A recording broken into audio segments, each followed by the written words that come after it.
What is going on, everybody? It's your boy Martin Moreno here. My channel, Truth and Absolute, here coming to touch down with you guys again. So I wanted to make a video because there's been a huge buzz and a huge hype about David Benavidez being the one to dethrone Canelo, or the one that is capable of dethroning Canelo. Right? You guys watch him fight, you see him score a knockdown against a kid that just took the fight with 3 days notice off of his past performances. But you guys sometimes forget that there's levels to this game. There is levels to the boxing game that is more than just what happens inside the ring. It's going off of your dedication, your experience in the fighters that you have faced, and also just being on the big stage are different things. Just think about taking a star out of college. A kid is a star college hoopster, and you throw him straight into the NBA Finals. No season, no playoffs. You're just throwing him from college because he's a stud in college, and you throw him into the NBA Finals. That is not easy to do. That, my friend, comes with experience of being there and being familiar with the moment. Anyhow, I get why it would appear to many that David Benavidez would be the one to dethrone Canelo.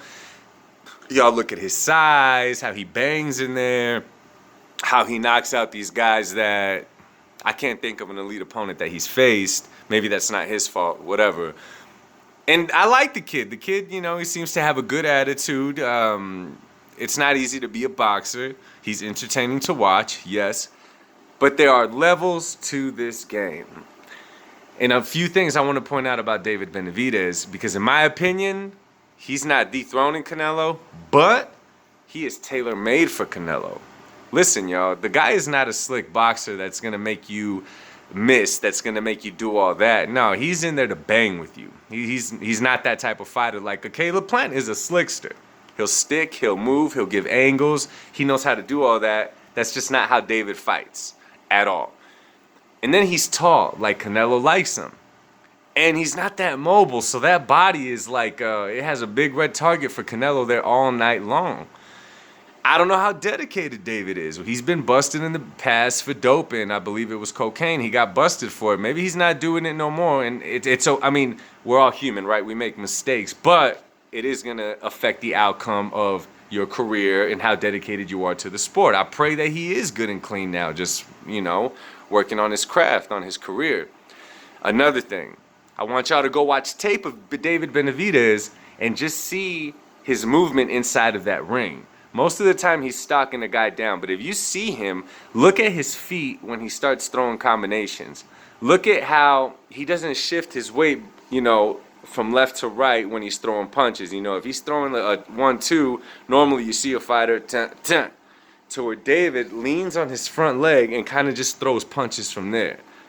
It's really, really awkward. I mean, it works for him. It's been working till now, but there are levels to this game. At that elite level, I don't know how good that works. Planting your feet against someone like a Canelo, thinking that you're going to plant your feet, stand in front of him, and just bang it out with him?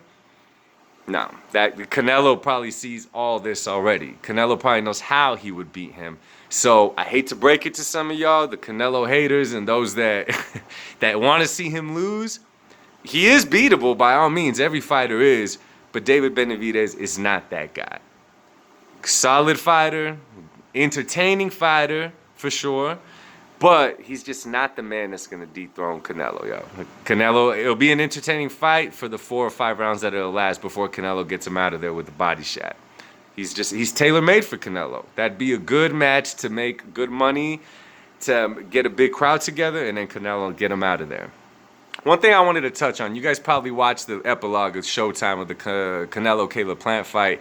One part that made me laugh is when the Charlo brothers are chilling ringside and they're telling each other, oh, I could beat him, he's tired, I could beat him, he's tired, speaking about Canelo. Like, it made me laugh. Like, you guys could beat him. Get out of here. Another 2 guys that have not fought anybody, but they got big mouths. They're not calling out Daniel Jacobs, Demetrius Andrade, Benavidez, Plant. They're not trying to fight none of them. They just, give me the big money fight. Like, clowns. I mean, I'm just kidding. I'm not a boxer. I'm not calling them clowns for what they do in the ring. The way they talk, a lot of these boxers, man, they could talk a good one. Anyhow, I just wanted to share my thoughts on you guys.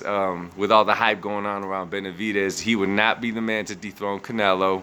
There's levels to this game. Canelo's been on the big stage many, many times. It's a walk in the park for him. The guy stays in shape. He's disciplined. He's a true fighter. You know what I'm saying? He's committed. You can't beat that. Another thing, you guys got to appreciate Canelo.